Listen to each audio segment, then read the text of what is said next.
Welcome to the Motoring Podcast, your weekly discussion of motoring news. This is episode 651 on Tuesday, the 30th of September, 2025.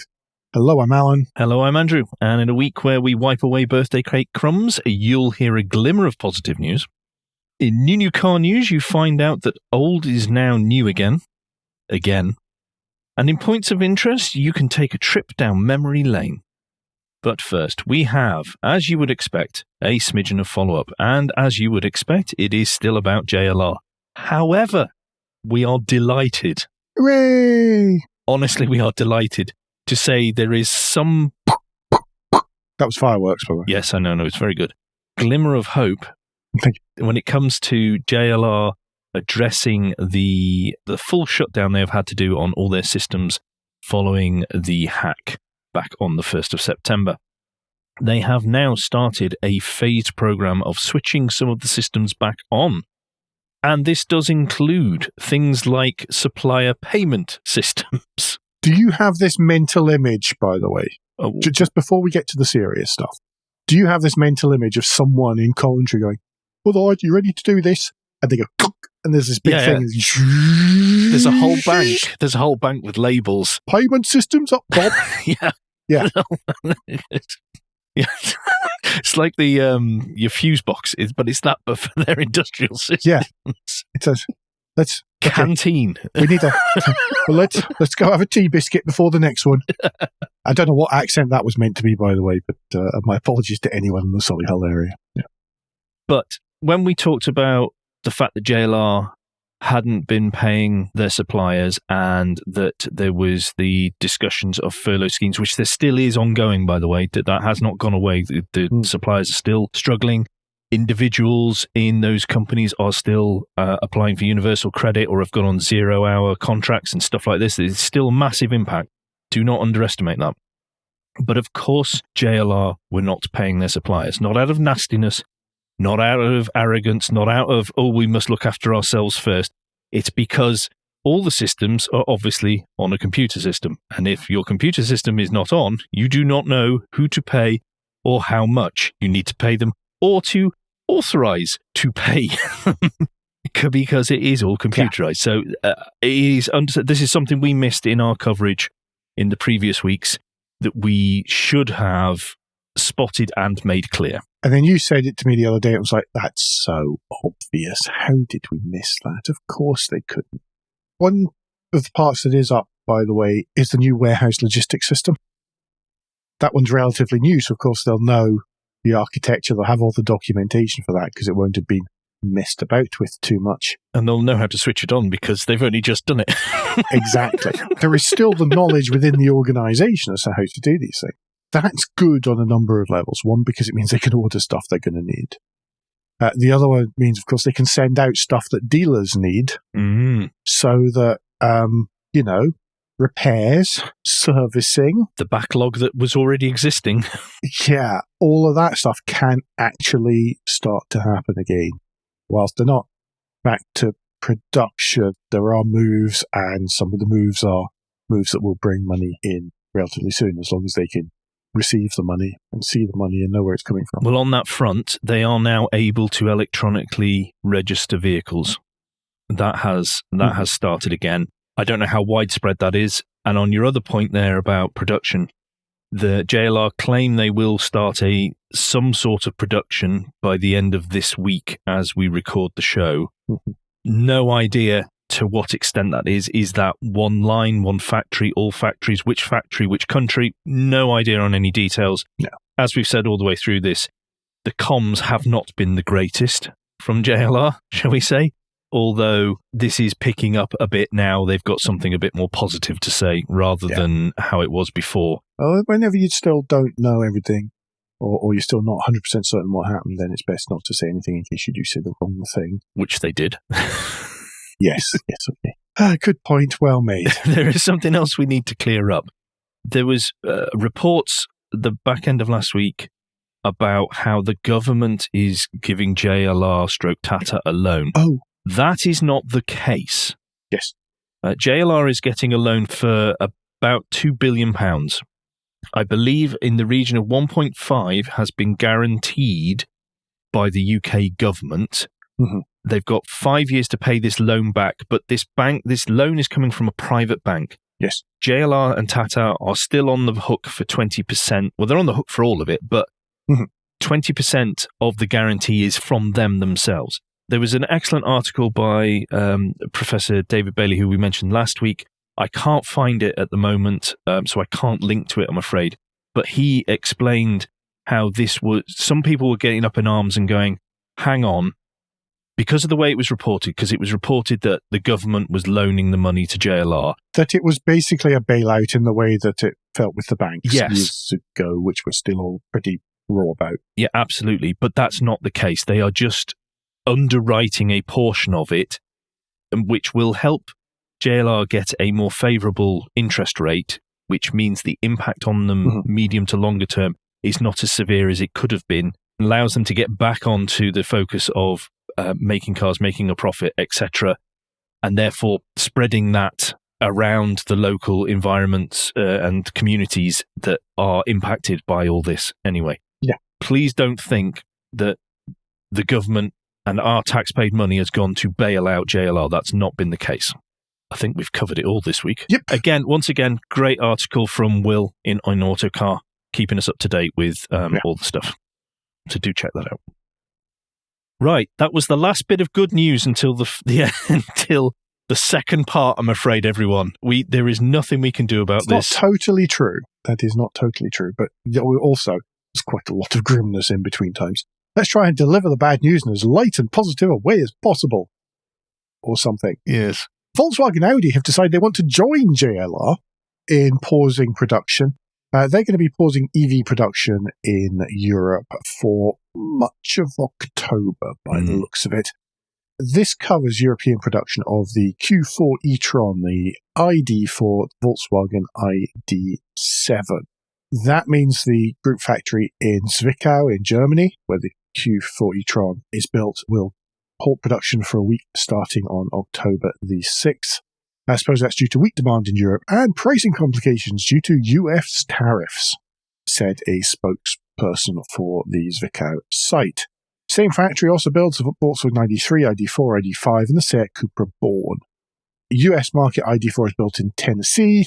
They're going to have a worker furlough in October as well because, it's so easy to build EVs in the US right at the moment. Well, today, as we record, is the last day of the EV... it's the EV tax credits. Tax credits in the US. Yeah, because they're being halted because of that. Yeah.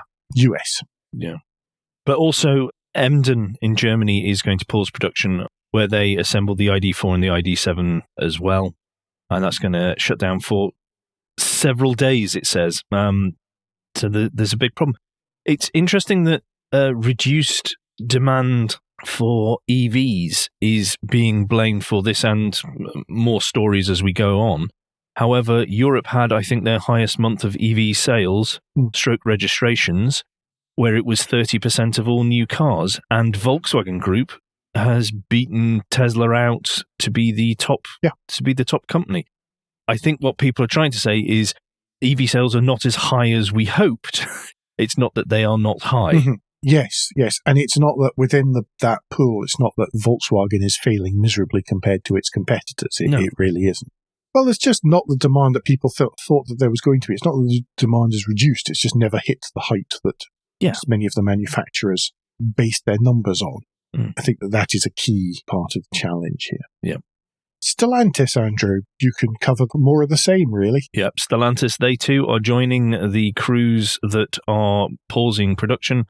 They are going to be pausing production near Naples in Italy. The Fiat Panda is not going to be built. That is ongoing this week. They also build the Alfa Romeo Tonale there, and that isn't going to be built up until October the 10th. That's around 3,800 workers are being furloughed for that time. Not only that, but they are going to be pausing production in plants in Poland, 2 Spanish facilities, and a site in Germany. Is there anywhere else they are building anything in Europe apart from the UK? You missed the Poissy site in Paris. Sorry, did I not say the French one as well? Sorry. Responsible for the Opel Mokka and DS3. which are also going to be paused. It's so easy to there are so many of them, it's so easy to skip over the paragraphs by mistake. It just sounds like to me they're shutting down Europe. I don't know their footprint of factories. I don't have like a map of that, but that's an awful lot of factories.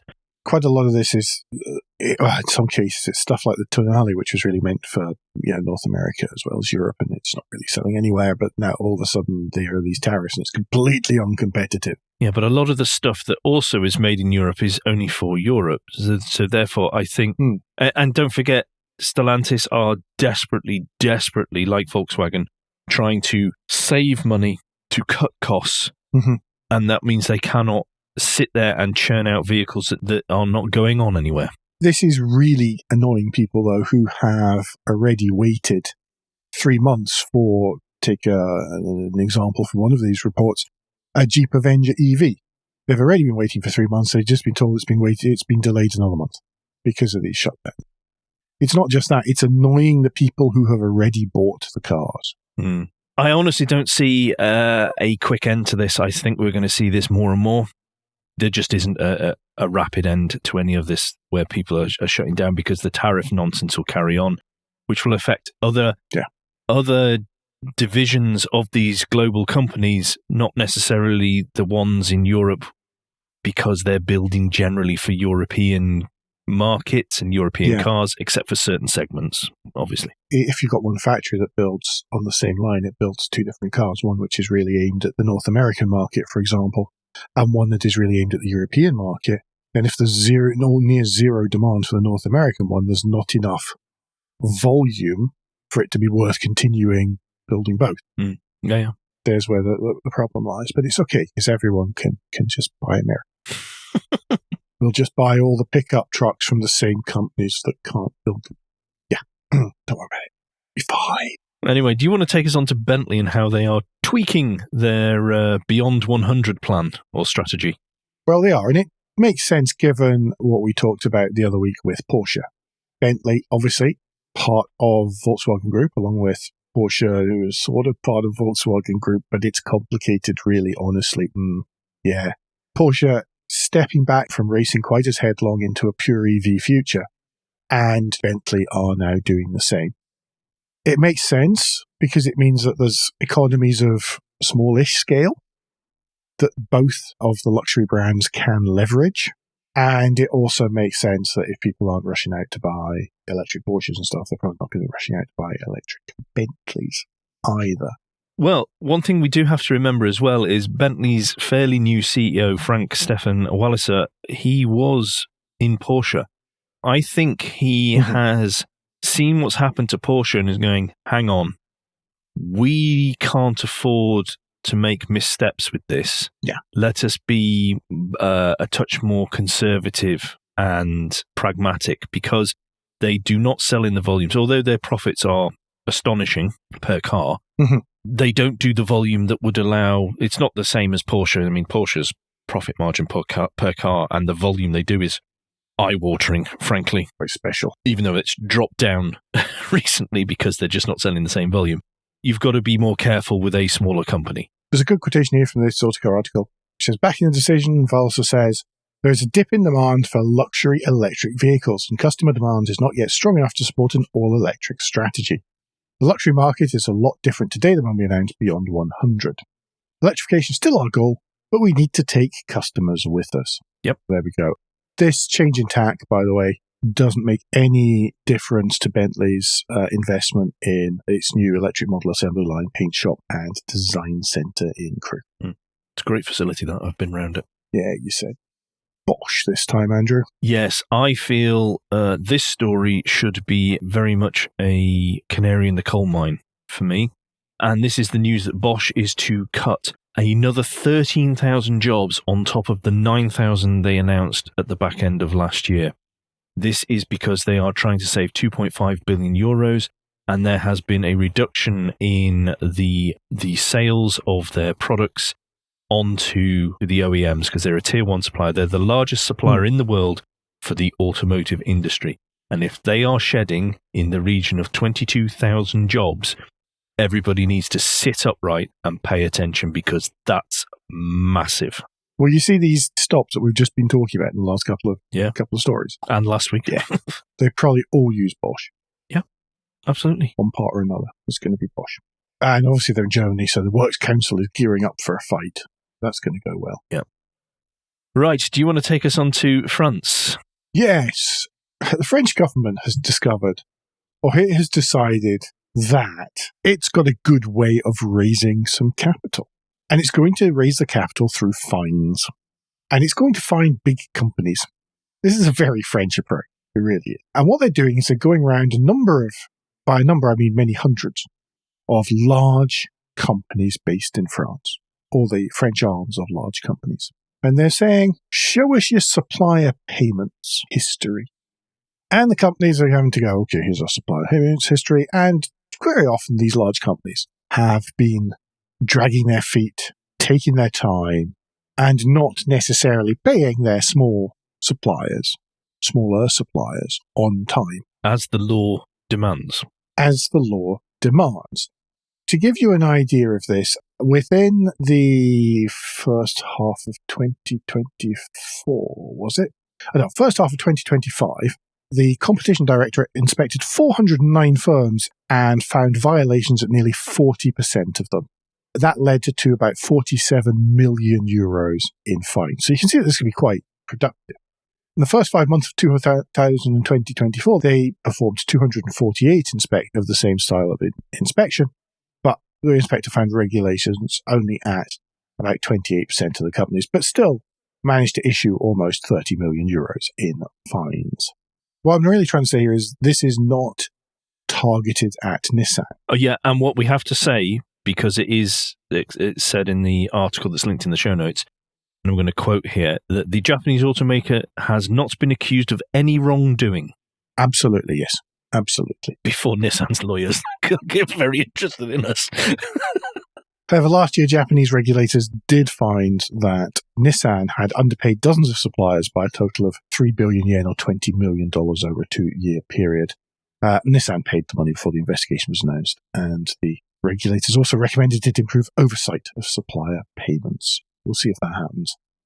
There's a very good reason, by the way, for the French government doing this. It saves it a lot of money, not just raking it in from the cash like that, but about a quarter of all bankruptcies in the UK are linked to late payments from big customers to smaller suppliers. And they're really, as times are pretty tough, they're really trying to make sure that big companies aren't messing around and aren't messing small suppliers around as well. Because it's an old trick where they just say we won't pay the suppliers really at the back end of this quarter, and it makes our figures look good. Yeah, it's a well-known one. And it's ridiculous and stupid.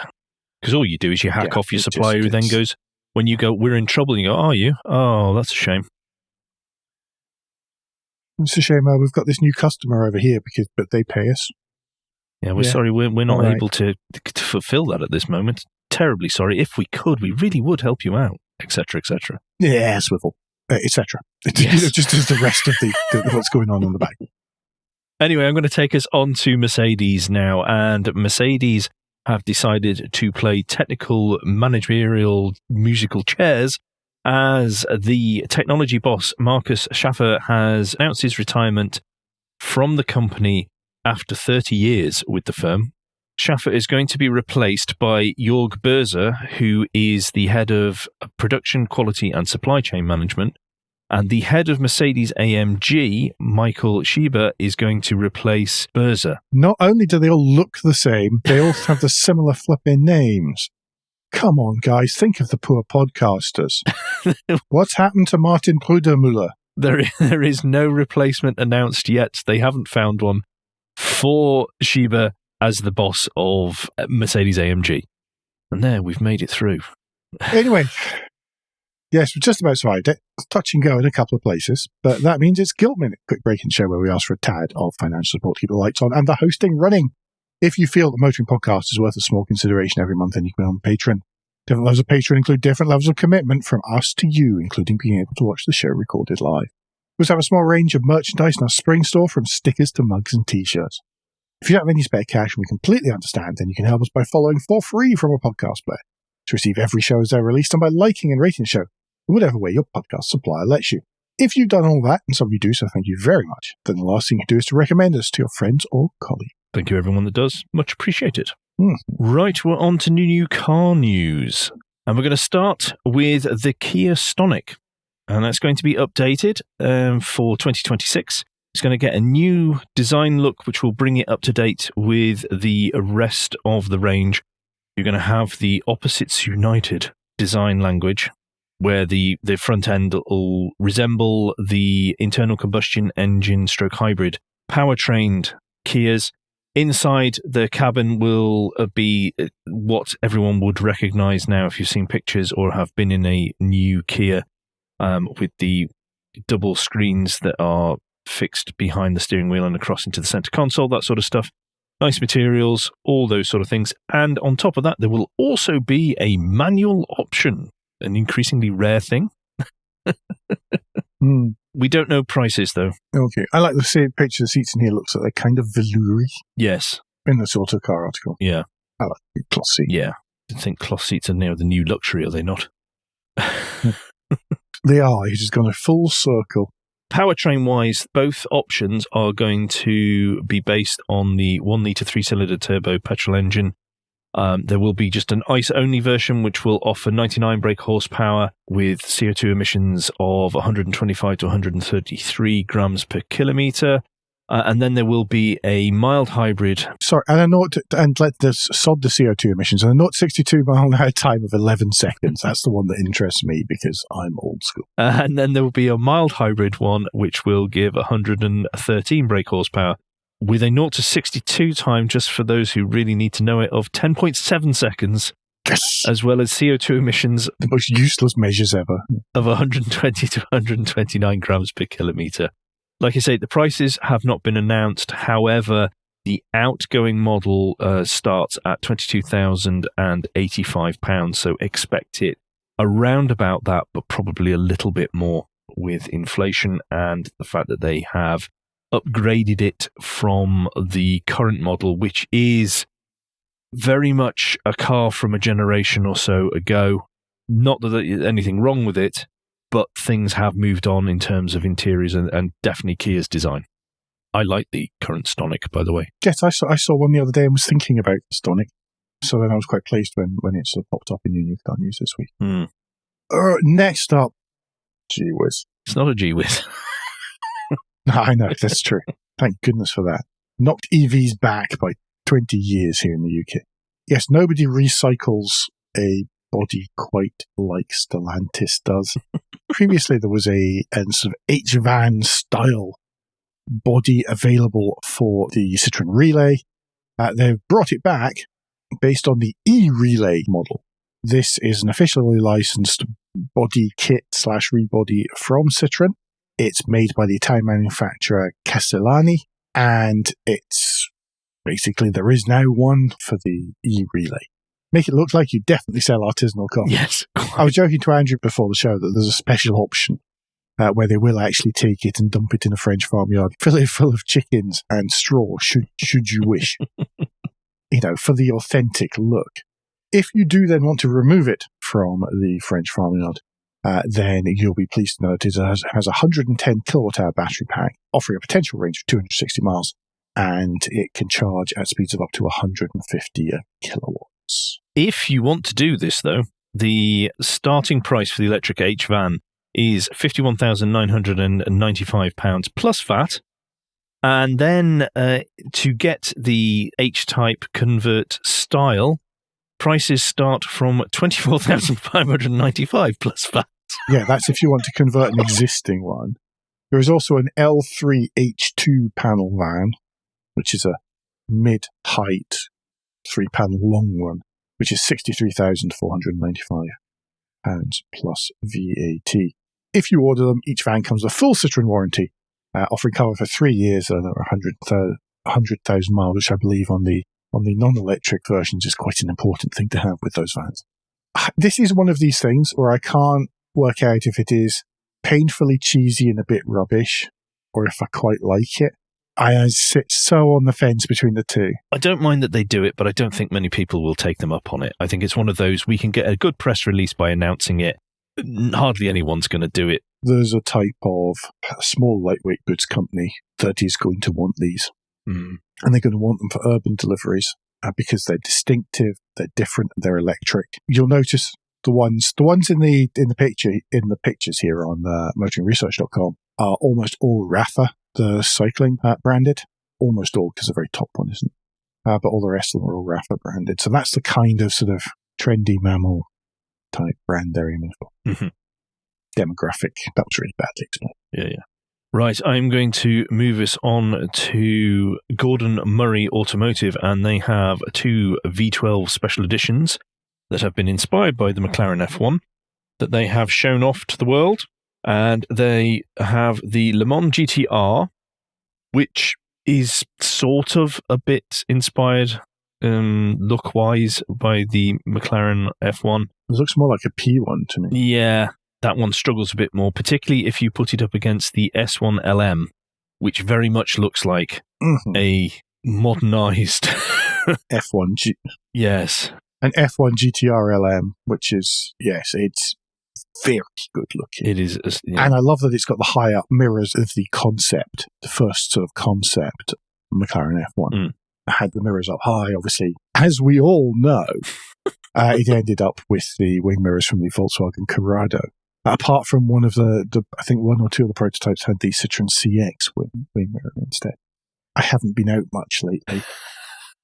Can you tell? Yes, these are obviously fabulous. The prices have not been discussed, but the thought is... If you have to ask, you can't afford. Well, the thought is it's going to be higher than the 3.1 million for the T50S Niki Lauda track cars, and they've already sold all 24 examples. So, wow. How many of them will ever get used? How many will ever be seen? It's not even the used, it's the seen. Yeah. Maybe at Goodwood. Maybe. Yes. Look, it says here, the very last paragraph, the S1 is even more exclusive than the GTR, with just 5 cars being built for one unnamed client. It's so cool, but it's such a shame. Yeah, do click the link in the show notes so you can have a look at them, because, like we say, that's probably the closest any of us are going to get to them. Even the new car news is depressing me this week. Points of interest, though. Lunchtime read. We didn't talk about it much as it was happening. It kind of slipped sort of under the radar mostly-ish this year. Well, I think because social media is now so fragmented, it's difficult to know if something is being well attended and successful or not, because there's pockets of old car Twitter in different places now. Yes, which is kind of true. But yes, so anyway, Haggerty runs the Radwood event. The trouble also was it was right in the middle of that whole dense bunch. There were like a couple of weekends there where there was like 6 different events on. Yeah. Too. So it was whichever one your crowd of mates was going to were the ones that you heard about most. But anyway, and because they're all spread across the country, people just couldn't go to every single one. Yeah. Anyway, Radwood took place, Bicester Heritage, towards the end of August. Lots of vehicles there, lots of very cool vehicles there, lots of owners there, some very cool owners there. Just everything from, I can see a Vauxhall Astra from the mid-80s to a Ghostbusters Cadillac Fleetwood ambulance.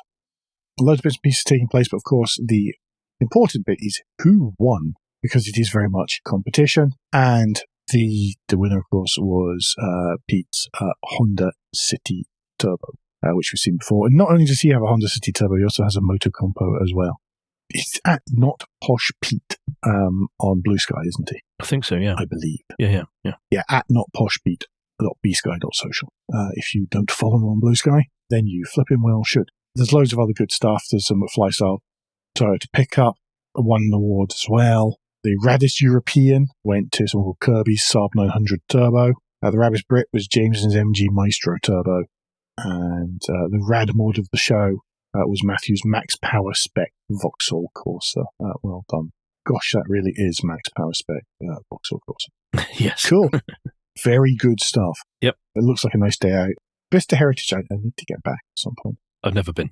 I'm still too far away and too busy. Yeah, it's just a bit too far for me without making it a stay over and things. It's an awkward distance from you. Yeah.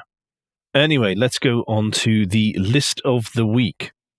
And this is from Classic and Sports Cars, and it is titled 32 Times Fiat Got It Right. There are 33 slides, but of which there are 32 cars.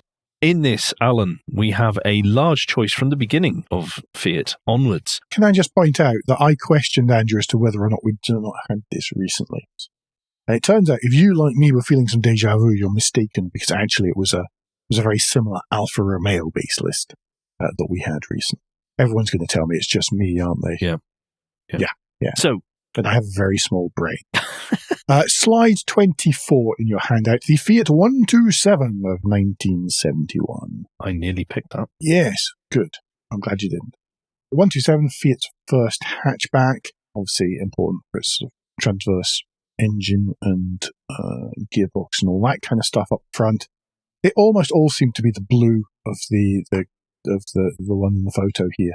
I know that one of the teachers at my teacher or one of the matrons, my prep school had one that was exactly the spec of the one in the picture here. But maybe the only difference would be black hubcaps. Very cool. And obviously, all the bits for it are all the bits that went under the X19 as well. So you can't have an X19 if you don't have the 127 first. Excellent. There are many. What did you choose? Well, I'm not a million miles on from you, but if you go to slide 27, I have picked the Fiat 131 from 1974. Yeah. Specific? Does Mirafiori specifically?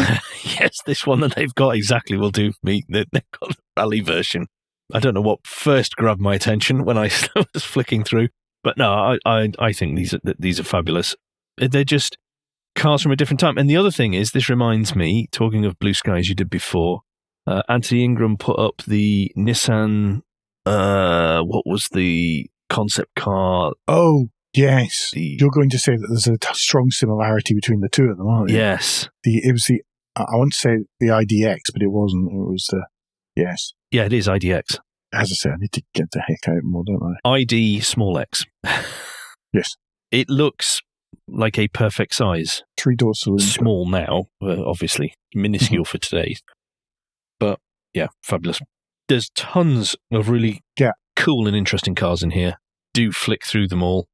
There are some of the usual suspects. There are a couple in there that I didn't know about, particularly the older ones, because my knowledge of the much older ones is pretty poor. No, I just love seeing through somebody's back catalogue.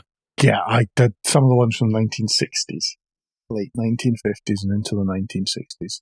Are some of my favourite Fiats, and they're just, I don't know if they were ever sold here or not, or if they just disappeared off the roads here. Mm. There are some pretty cars in there, which sold like hotcakes as well. Mm-hmm. Anyway, do you want to take us on to the and finally? Yeah, good one. So the and finally is actually a link to a photography book, and it's called 226 Garages and Service Stations, and it's by photographer Philip Butler. And his book contains, you'll never guess, 226 garages and service stations, photographed in all sorts of weathers, all sorts of times of day and night. They are the sort of non-brand garage and service station, the kind of which you'll see on A roads across the UK, really. Yeah. In many cases closed. And it's, particularly if you're someone of a certain age, like my age, I remember so many of these actually working as petrol stations and garages when I was a kid in the 80s. Mm-hmm. I mean, I'm so much younger that I don't remember as many. Yeah, there's some in there that are just really take me to certain places of the country I've spent a lot of time in as well. Mm-hmm. They're so similar in how they're set out. It's a wonderful, wonderful snapshot of the history we had, even though it is looking at it today, and what some of these places are being used. There is a link in the bottom of the article that's linked in the show notes that means you can go and order this book yourself if you like it, and you can afford to do so. Or you want to give it as a present to someone. It is not ridiculous. It's £25.60, which for a quirky and interesting coffee table book with some lovely, lovely photos in it is not an unreasonable amount of work. I mean, obviously, there's 238 pages, and it's almost a kilo, 786 grams worth of book if you buy your book by weight. God, that could crush a lot of flies if you hit them with it. You could, yeah. But no, it's there, and, Christmas is almost upon us, everyone. Oh, I know. Anyway, folks, that's us, I think. yes. Nothing I've forgotten? You. No? Okay, I haven't forgotten anything, so at home, don't forget that between now and next week, you can give us any feedback and share your thoughts with the show at motoringpodcast.com on Blue Sky, at Motoring Podcast on Instagram and Facebook, and on the contact page of www.motoringpodcast.com, the hub of all our activities. Remember, you can support us financially via Patreon, and please leave a review and rating on Apple Podcasts, YouTube, or however your podcast app lets you do such a thing. Andrew, what's the best way to get in touch with you? Best way to get in touch with me is if you search for Crack Windscreen on Blue Sky, or if you prefer LinkedIn as your platform of choice, I am on there under my full name. And Alan, if people would like to get in touch with you personally, what's the best way for them to do that? Best way to do that is Blue Sky, really, where I'm at AJP Bradley. That's BADLEY.bsky.social. We'll be back very soon. But until then, I've been Alan Bradley. I've been Andrew Clues. And safe motoring.